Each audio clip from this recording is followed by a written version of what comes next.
Peace, Almighty. Introduce yourself, Almighty. Peace. My name is Said of Louisiana. I'm from Lafayette, Louisiana. We refer to Lafayette as law in effect, and Louisiana we call love of law. Okay, peace, God. Can you give me a little bit about your background as far as like your educational background and your studies? Sure, indeed. So, again, my name's Said of Law, and I have a bachelor's in sociology from Southern University A&M College, largest historical black college in the United States. I also have a master's degree in addiction studies from Capella University, and I have a nice sense and knack for plants. My father's a plant and soil scientist, so my brother and I grew up with green thumbs, so to speak. So I've always been around herbs and plants since I was a child. And when I got into college, I started to get deeper into that knowledge after having a series of bouts with sinuses infections.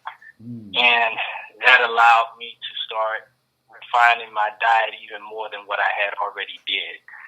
So around 2009, after years of giving free advice to people, I went and got trained under Dr. Paul Goss back in 2008, 2009. And from there, that led me to meet another herbalist, a master herbalist from Ghana by the name of Dr. Kofi Asari. And I trained with him here in the United States in Houston, as well as here in Louisiana, because he would stay with us a lot. And in 2011, I went to Ghana and stayed there for almost a month, training in African holistic healing, nutritional, and herbal sciences. Okay, peace, God. Now, what about your history as far as getting the knowledge of yourself? Peace. So I've been in this nation for approximately 15 years. In 2004 is when I met my educator and my like the God True Wise Allah. Ironically, True had came in to one of my functions. Me and a friend used to have a business, a production company we called Simple But Dope Productions. And we had a production on LSU's campus, Louisiana State University's campus. And the guy actually walked in with one of these bad sisters from Uganda. All of us was looking at her. We had seen her before, and he walked in with her. And so I was like, man, who is this with Sandra?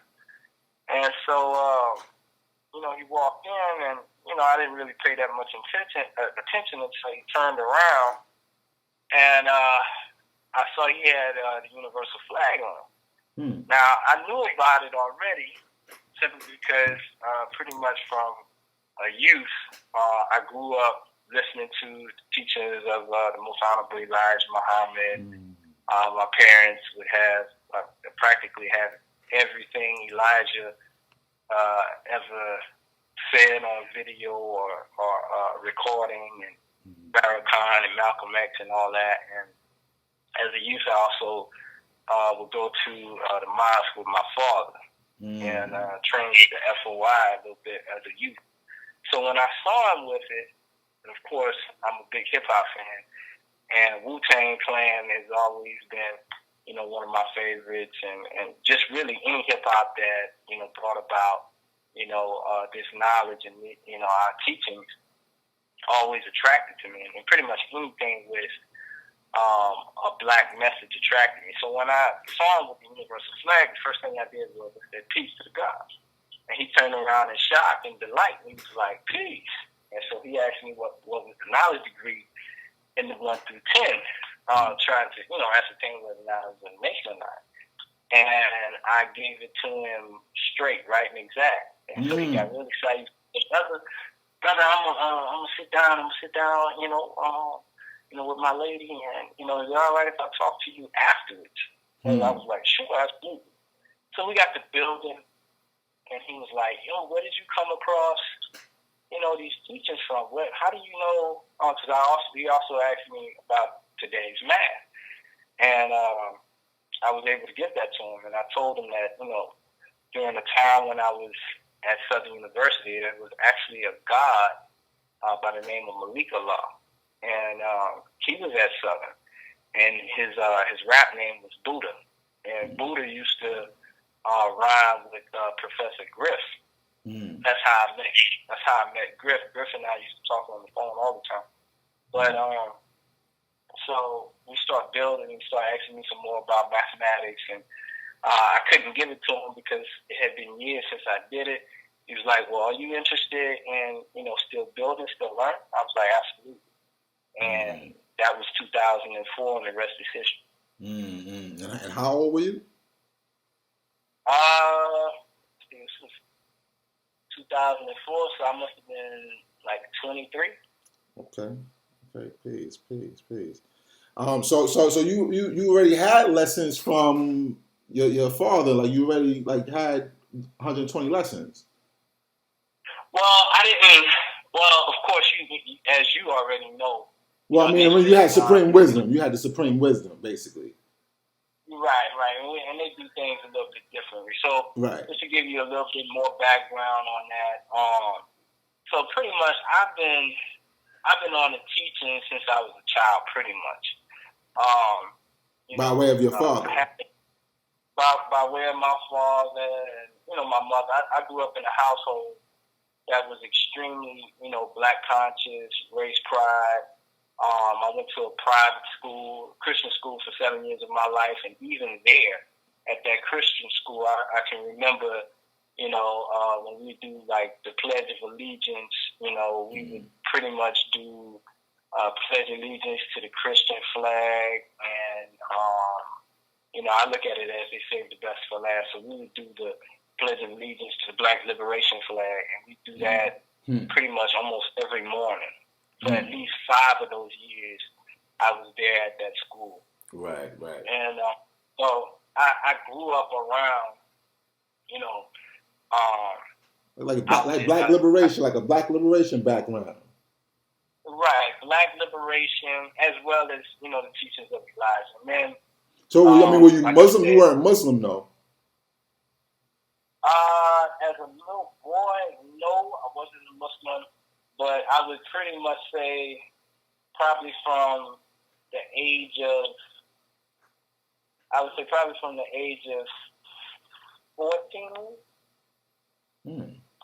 from the age of 14 until the age of 22. It was probably a safe bet to say that I considered myself an unregistered Muslim under the teachings of Elijah Muhammad. Okay.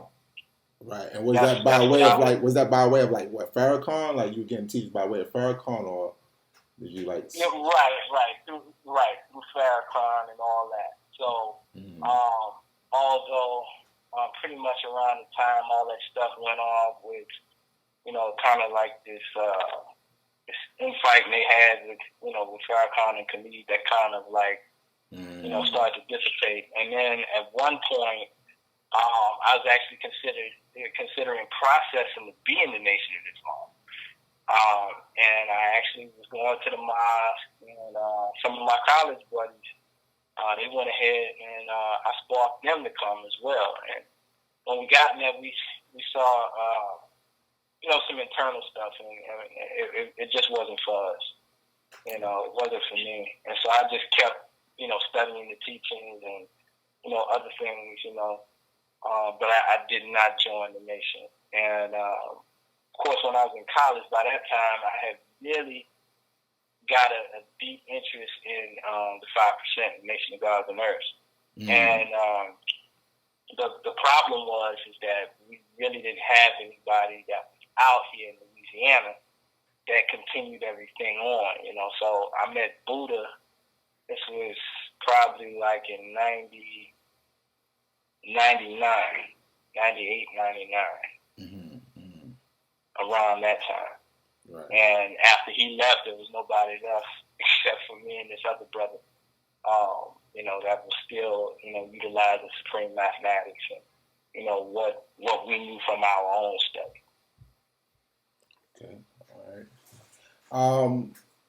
And then you got into the Africans, holistic health, right? And that was earlier, right? Or around the same time, or No, the African holistic health. Okay, so let's do it like this. So herbs, I've always been around herbs. you grew up, right? You did say that you grew up with it, right? Right. So I grew up around it since I was a little boy. So I'm the oldest of two, and we really didn't have much of a choice in school to be a part of certain organizations. At that private school, you were forced to do stuff like 4-H, and I'm glad, I was, because I really was interested in agriculture at that time. Still am, even though I didn't major in it. And then, so I would be in the backyard with my dad, helping him build gardens. He would show me different plants to, in the wild to utilize for health and for healing. He would show me which, he wasn't that much into mycology, which is the study of mushrooms, but he could identify which mushrooms could kill you and do all this stuff. And so he made sure that my brother and I, had, at least a basic understanding of certain plants. And my father, he never ate pork, ever, since I know him. And I was eating pork probably from, I would say, the age of table food until the age of 12. And I would always see him not eating it. So I was like, yo, Pops, what's up with that? Why you gonna eat it? And I remember I was eating some boudin, some crackers and shit. And so he was like, son, it's disgusting, it's a filthy animal. And he told me he had stopped eating it when he was 13. He said it just always made him sick. My dad is from New Orleans. And so he gave me a science experiment to do. He took some pork, some ham, and a pork chop, and he gave me a paper plate. And he said, here's some bleach. Take 1 drop of bleach, put the ham on the sidewalk, put the pork chop on the sidewalk, or put it on, keep it on the paper. And he said, put 1 drop of bleach on it and leave it for a while and come back. So I did that, and when I came back, I saw worms and stuff just coming out of it. And it made me so sick. Just looking at it, I was like, man, I'm not going to eat this no more. So the day before I turned, it was either the day or maybe 2 or 3 days before I turned 13 years old, I went to the store and got all the boudin, hog crackers, and pork I could eat. I ate it, and I was like, man, I'm never eating this shit again. so you basically really pigged out. Yeah, right. I did, God. I pigged the fuck out. I just was like, you know what? And I purposely did it because I was like, if I eat enough of it to where I don't want it no more, I won't ever want it again. Wow. And that's what happened. So I started refining my diet at a very early age. And this is at the age of 12 that you did this? This is at the age of 12, true indeed. Yeah. My story's similar. Yeah. I stopped eating I stopped eating pork at 12. Listening to Malcolm X tapes and Farrakhan, and I still was pseudoing. Okay. Yeah, guys. It was just it was one of those things that I just could not do anymore, and I started having more of a rationale for health. Like I said, I always saw my dad not eating it. And then it's hard to continue to, tell the truth and live a lie. You know what I'm saying? I couldn't keep listening to Farrakhan, couldn't keep listening to Elijah and Malcolm and Garvey and all these other people, that I considered, heroes of mine, and watch how they live, as far as, their diet was concerned. And I'm still eating swine and everything else. So you got the swine habit from your mom. You picked that up from your mother. Swine habit from my mom. And my mom, I remember one time this was way after I gave up pork. But I remember she had went home and I told her to stop eating pork because she was sick, and she actually stopped for a while. And it might have been like almost a year. And then she came home with some pork. And I remember I took it, it had to be about, she must have spent about $40 on some shit. Yikes. I just threw all that shit in the garbage. And this is in her house? And in her house, yeah. She was higher than 45, you know. And she, you know, she went to town with her fussing or whatever, and I was like, all right, you know what I'm saying, it's your money, you paid for it, it's your stuff, it's your house, I get it. I'm trying to look out for your best interest, you know. Ironically, years later, after the doctor told her something about her health, my mom had actually went vegan for a year and a half. She went back to eating meat. She still eats pork, but very rarely. But I was able to get her off the spookism, and now she's talking about the black man as God. She's been saying that for the past 4 years. So. Oh yeah. Yeah, sure indeed. That's another story in itself, right there. You know what I'm saying? Wow. That's praise God. So I'm like, at least I got one victory. You know, I got one battle. You know. She don't want you to swallow long, but you're saying that the black man is God, though. Right. Oh, you know wow. What I'm saying? Wow. I kind of look at him like Malcolm looked at John Henry. You know, John Henry Clark, you know, was a powerhouse, you know, one of our best and greatest scholars, you know, but Malcolm would always refer to him when he was getting ready to go, come on, swine eater. You know? Yikes. You know, so I look at it like that. Now, growing up, you know, you was dealing with, you know, being that you were raised dealing with African holistic sciences and hearing Elijah. Now, studying Elijah, he wasn't really pro-African. You know what I'm saying? You know, Malcolm mentioned that, and you know, the God degree kind of highlights that as well. I mean, how do you see that? Well, the thing is that when you look at the Nation of Islam and Elijah Muhammad, you got to look at him from the context of, you know, the times that he was in. He was a man of his time, and the times in America, white oppression has been and still is on the, you know, the foot of black people. But the thing is that back then it was very obvious. You know, everything was extremely segregated.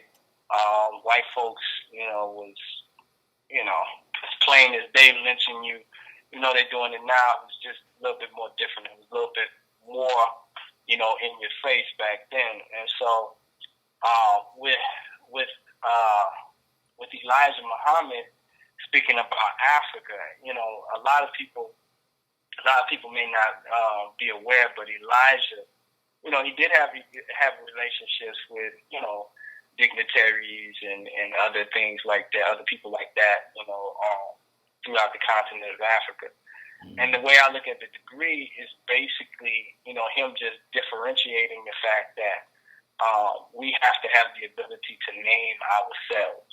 You know, prior to the advent of, you know, white folks, you know, coming to our indigenous spaces, we weren't calling it those names. You know, like for instance, in West Africa now you got Ghana, you got Guinea, you got Guinea-Bissau, you got, you know, Nigeria, but, you know, prior to that, those areas was just called West Africa, or it might have been called, you know, Songhai, or it might have been called, you know, Dahomey or whatever. So, you know, Elijah Muhammad had more of a nationalistic view, and at the end of the day, he was religious. You know, so that's pretty much how I see that. And we call ourselves many different things, you know what I'm saying? But we choose, you know, specifically in our nation to refer to ourselves as black. And, you know, our main verbiage and use is indicative of that, you know.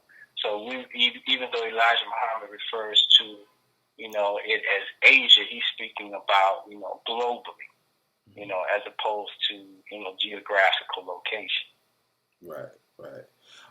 Well, I mean, that brings me to the next question. Like, being that Africa is so diverse, and you studying African holistic sciences, what specific area of Africa are we studying? Like, because I know that Africa has such a diverse culture and Okay. people and languages. So where specifically, Did I study that? Okay. you get what I'm saying? Yeah, right. Okay, I follow. So, my teacher, Dr. Kofi Asari, he's from Ghana. Mm-hmm. He's from West Africa, Ghana, West Africa. Right. And Ghana sits, kind of smack there, especially the area he's from, Tema. Mm-hmm. It sits damn near smack dead on the equator, and it's a beautiful place, and I've learned a lot. And pretty much, throughout West Africa, you're gonna always have, just like here, you got your doctors and you got your herbalists, but out there in Ghana, the people actually trust the herbalists and the healers more than they do the doctor. Like, I can't think of the brother's name, but there's a brother who's from Ghana, and he's pretty much a soccer phenom, and he got a leg injury or ankle injury. I can't remember if he broke his leg or if it was a foot, something he broke. But anyway, in Ghana, they have traditional healers called bone setters. Now, these individuals have been trained since they were children on the anatomy and physiology of bone structure. And they are so precise in, their teaching that they are able to mend the bones back 100%. Oh. And they utilize specific herbs, as far as to help them mend, and as far as for pain as well. Okay. Is that practice specific to that region of Africa, or is it widespread throughout other regions, or? Well, bone setters, they actually have bone setters. They have bone setters throughout West Africa. And they have bone setters all throughout Africa. You may find them. I don't hear too many stories about them in East Africa per se. But I'm pretty sure that you'll find them. Like, generally speaking, you'll find in Africa bone setters, herbalists, midwives. Those are the people. That's pretty much how it goes. You'll see the bone setters, you'll see the herbalists, you'll see the midwives, and that's pretty much like that little trinity that you'll find as far as herbalism, in Africa. Yeah, I want to just go touch back on a little bit of Elijah.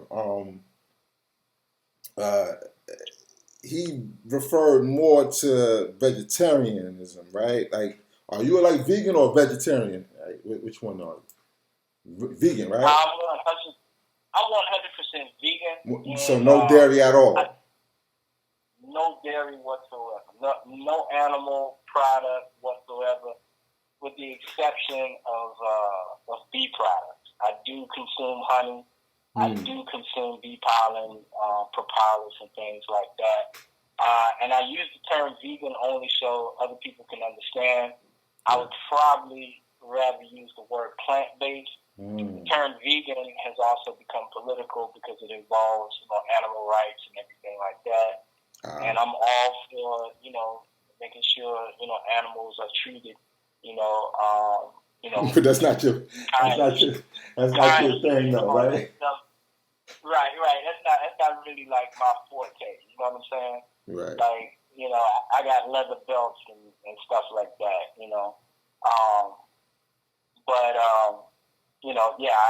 I am a vegan 100%, and I know Elijah promoted a vegetarian-based diet.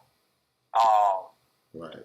In addition to a meat diet as well. He said the vegetarian diet was the best, and I'm not sure if the term vegan had been popularized during that time that Elijah first printed the book or not. Right. He was more. He leaned more towards a plant-based, but he was also lenient, and And I think I was building with you before that he didn't really practice. Like he didn't really practice a lot of what he was teaching. Like because I mean he was leaning more towards a vegetarian based diet, but he didn't really eat vegetarian because he ate lamb. He said that he had lamb and things of. Well, right, exactly. Right, exactly. You know, and let me say this. You know, I consider Elijah Muhammad to be, you know, one of the greatest black men, you know, ever walked the earth. And Likewise. when he Likewise. dropped his, you know, when he dropped that book, Eat to Live, I mean, it was a classic,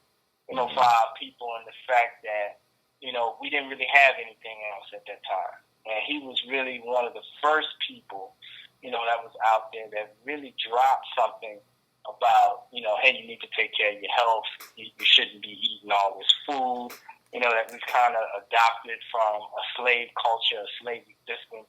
So we got to give, you know, respect and homage, absolutely, you know, and praises due to him for that. However, you know, as times change, we must change as well, you know. And the fact of the matter is that, you know, a lot of people, you know, in the Nation of Islam back then, as well as now, aren't really following Eat to Live to the main importance of the letter. You know what I'm saying? It's kind of like with the Bible or the Holy Quran. Both books tell you that the best diet for you is completely plant-based. Mm-hmm. But if you do a poll of how many people actually are vegetarians who are Christians or who are Muslims, or, you know, even in Judaism, you know, with the Torah, how many people are actually vegan or vegetarian or plant-based? The number is small in comparison. And, you know, the message of Elijah Muhammad himself, he didn't eat a plant-based diet. That's just an actual fact. Mm. You know, Farrakhan, he also promotes Eat to Live. But Farrakhan himself, you know, doesn't eat, you know, or at least didn't eat. I don't know what his diet is now, but I'm pretty sure it's safe to say that it's not a plant-based diet. Mm. And because of those things that were in that book at that time, people are still, you know, kind of want to hang on to it. But that's because of that whole religious aspect. You know what I'm saying? In our nation, we're not religious, so you know what I'm saying. We don't have to or shouldn't hold certain things to a high regard and make that into no mystery ship. You know, so you know, Elijah Muhammad's book, you know, for the time, and there's still things in that book that people should look at, analyze, and you can walk away with better health. Something. Right. But, you know, now that the times have changed, you know, there really needs to be some additions to it. Mm. You know, because some stuff, you know, we just can't do anymore because the time has changed and we know better now. Right. Like, you know, I always say, like, you know, that the religious people, they wanna rest on his works, and we supposed to continue his works. You know, the last time we were building, you were building about the signs of the Navy being talking about the signs of the times, because during that time, as you explained, was like, you know, the war. So the Navy being was dealing with something dealing with radiation. Can you get into that a little bit? Well, right. So like one of the things that is interesting is that when you look at Navy beams, around when Elijah Muhammad started, you know, writing his book, and speaking about what foods we have to eat, we got to think about the type of culture we had kind of created around food. Mm. So, if you, and I'm gonna deal with Navy beans, but I'm setting this up. So, like for instance, Elijah Muhammad said, "Don't eat collard greens." Right. And he said it's bad for you. It wouldn't be good for you. It causes gas. It does all these different things. Blah blah blah. You know, but the main reason is that because black folks eat so much collard greens, but when we eat them, what we usually do, we usually put pig feet in it. We usually put hog fat. and all these things to help, tenderize, the leaves, which you don't have to do at all. He said don't eat cornbread because why? Because cornbread is reminiscent of the slave food. He said don't eat I mean, from what I understand is that cornbread is really coarse, and collard greens is harsh on the system, and that it doesn't really break down. Like, and I have taken notice, like afterwards, like and you can see it in the stool, so it doesn't really break down in the system. It's, from what from my experience. Right. Well, one of the things is that with collard greens, if you look up the nutritional value of the collard green, I mean, it goes through the roof. It's extremely healthy for you. And as far as like getting rid of diseases, there's a Caucasian family. Can't call their names right now, but they have a website. Maybe when we build again, I'll have the. You said a Caucasian family? You said that? Yeah, there's a Caucasian family, and they were eating meat and just really a horrible diet. And one of the things that started to occur was their teeth started rotting. And they had read some information about what are some of the highest nutritional foods that you could eat to help, combat tooth decay. And they realized that they weren't getting a whole lot of calcium and silica. So a lot of people will talk about calcium, but they fail to talk about silica, which is a precursor of all that.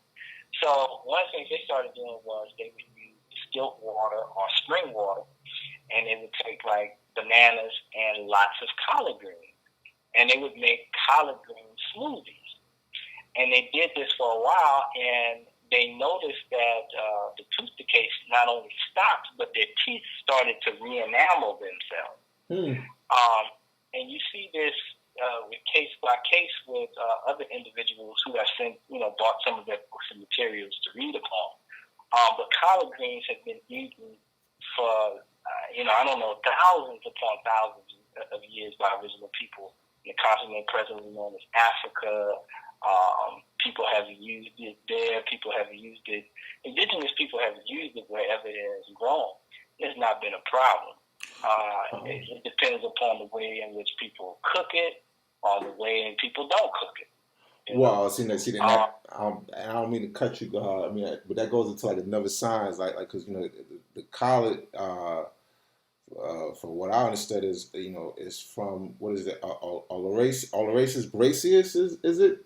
From what I understand, and like that's like a. You're talking about the species. The species, the actual species, right? Like, so if you get into like like the broccoli and cauliflower, like basically it's the same exact plant, but it was cultivated in different directions. Like kale, like it's basically the same exact plant. Like from my studies. I mean, you may know better. Like, okay. So. Well, this is what I tell people, guys, and I'm gonna get back to that Navy thing that you originally brought up. I hadn't forgot.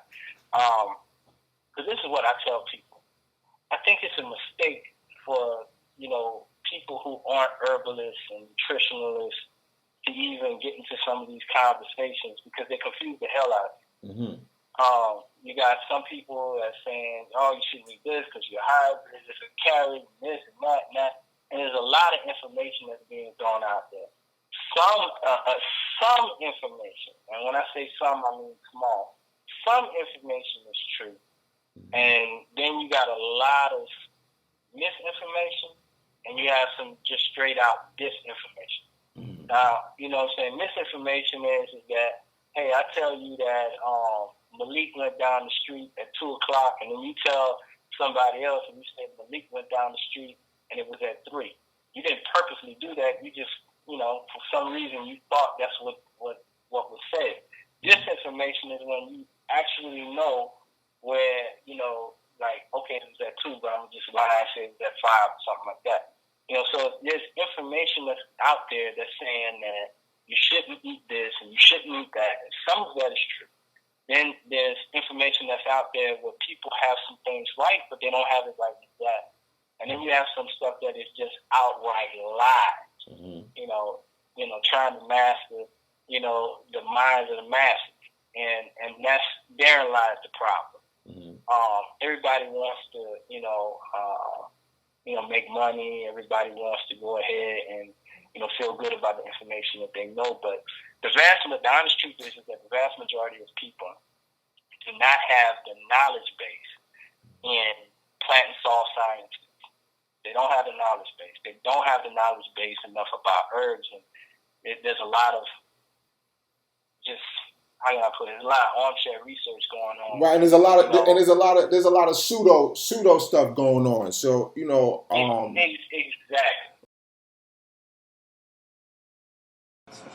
INFMEGA did this.